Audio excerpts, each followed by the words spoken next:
So guys, we've got a question po coming from our one of our followers sa Facebook page ng Topic Gallery, Sir Jeff.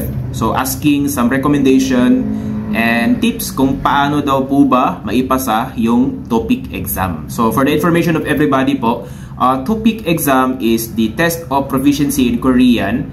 So that is actually a standardized test of Korean language, no? So kung sa Japanese meron silang JLPT or Japanese Language Proficiency Test, sa English meron din silang IELTS, and dito sa Korean yan po yung TOPIK. Okay?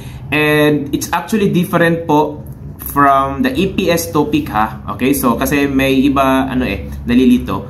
So yung EPS TOPIK po, that is an examination taken by those people who want to apply as factory worker in South Korea. Okay, so EPS TOPIK yan, and reading and listening lamang po yan.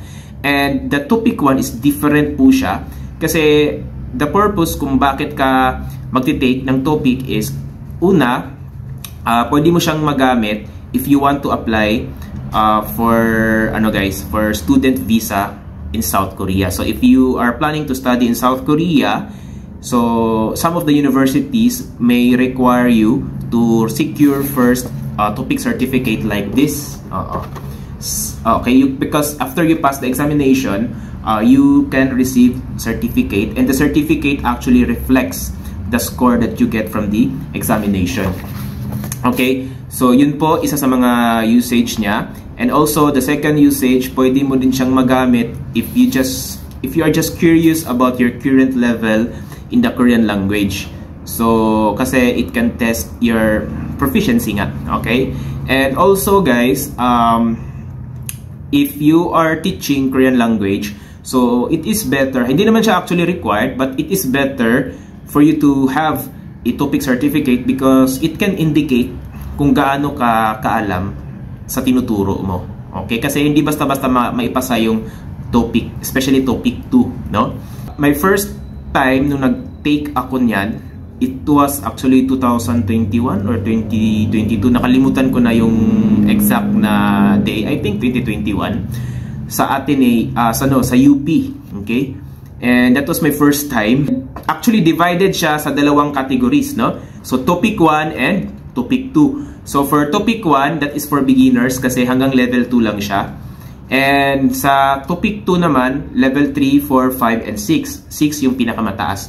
And that is intended for intermediate and advanced learners. Okay? So yun po yung TOPIK. And sa TOPIK guys, reading, listening, writing, and meron na ding speaking. Okay?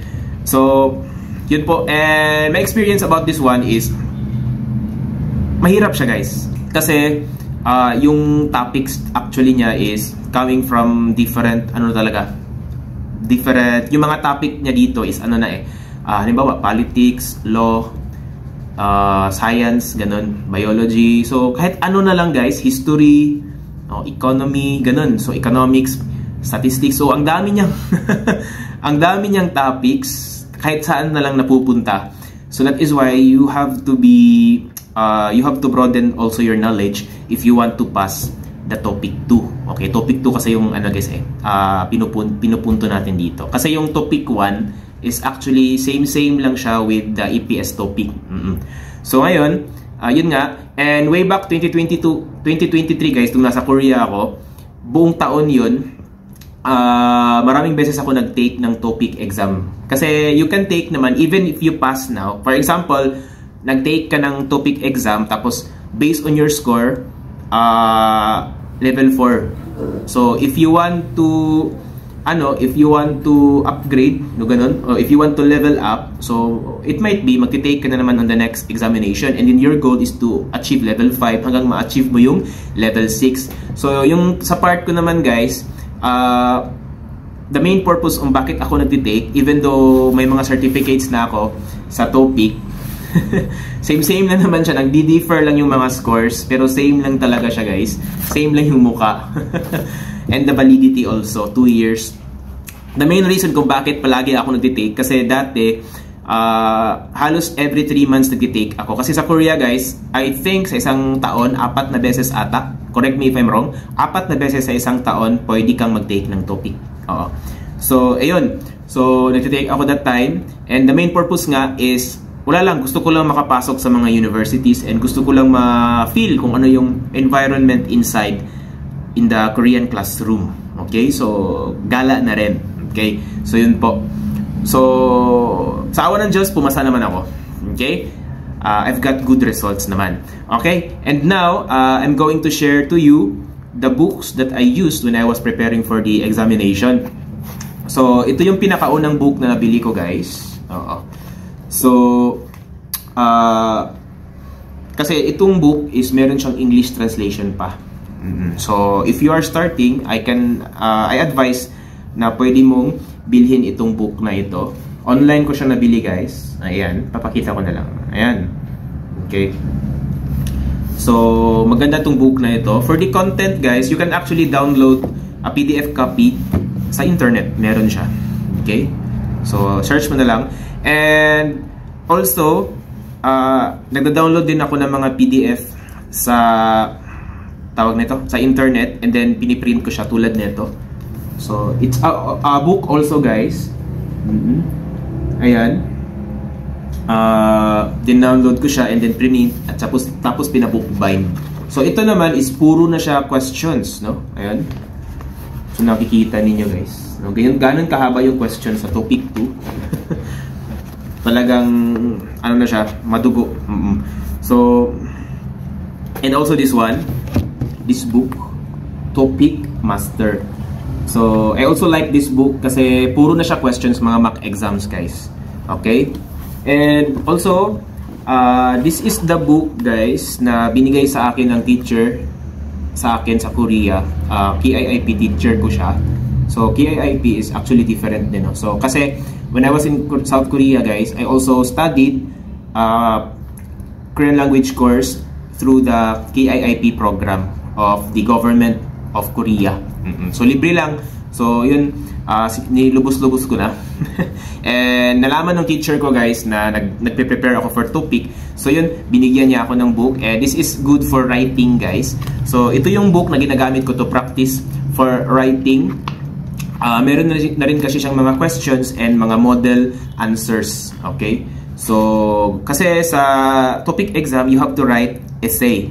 No? So, meron dong part na puro writing.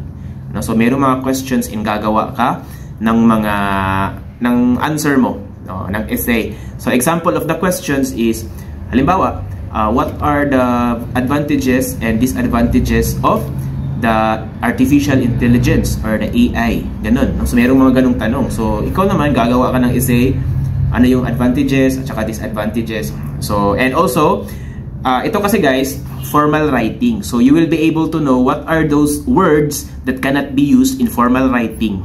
And what are those words that you have to use when you write formal essay. So, andito yun. Okay, so ito po yun, sir. And, the last book that I bought, sa Korea ko to nabili din. Itong Hot Topic. Ito, guys. This is actually a 30 days challenge. Okay? So, puro reading lang siya. Kasi sa akin, reading, writing, listening, at saka, tawag nito, speaking, for me, sa question, mas mahirap yung guys, reading. Kasi sobrang haba ng kanyang questions, no? Mauubusan ka talaga ng time. Okay? So, ito, dito ako medyo na-challenge sa reading na part. Okay? So, yun po yung mga books. Actually, marami pa namang books, no? Kasi, different books can be helpful. So, yun lang po yung book na ginamit ko. And then, my technique is, sa pag-aaral, kasi that time, syempre, worker din ako. Yung duty namin is from 8 AM to 7 PM. Tapos, meron pang night shift minsan. So, after kong mag-out, pagka-gising ko dyan, guys, kasi fresh pa yung utak. So, doon, nagre-review ako. So, yung ginagawa ko everyday talaga, yung ginagawa ko lang is nagpa-practice ako ng mga questions using this book, yung mga practice questions. So, lahat.